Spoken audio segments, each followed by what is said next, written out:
உடல் எடையை குறைக்கணும்னு நினைக்கிறவங்க இந்த தோசையை வாரத்தில் 2 அல்லது 3 நாள் சேர்த்துக்கிட்டிங்கனாலே போதும். உடல் எடை படிப்படியாக குறையிறத நீங்களே உணருவீங்க. கொஞ்சமாக நல்லெண்ணெய் சேர்த்துக்கலாம். எண்ணெய் நிறைய ஊற்றி வேகணும்னு இல்லை, சும்மா கொஞ்சமாக போட்டால் போதும். இந்த தோசை கூட உங்களுக்கு என்ன மாதிரி சட்னி பிடிக்குமோ அந்த சட்னி எதுவாக இருந்தாலும் சேர்த்து சாப்பிட்றதுக்கு ரொம்பவே நல்லாயிருக்கும். நான் இன்றைக்கி கரிசலாங்கண்ணி கீரையோட சட்னி தான் வச்சுருக்கேன் தோசைக்கு. அது ரொம்பவே நல்லாயிருக்கும்.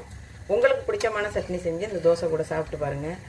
பிடிச்சிருந்தேன்னா ஷேர் பண்ணி, லைக் பண்ணி, கமெண்ட் பண்ணுங்கள். நான் ஃபுல் வீடியோவை நான் சேனலில் வீடியோவாக போட்டிருக்கேன், அதை போய் பாருங்கள். அந்த லிங்கையும் இதிலே கொடுக்குறேன். பார்த்துட்டு எப்படி இருந்துச்சுன்னு சொல்லுங்கள்.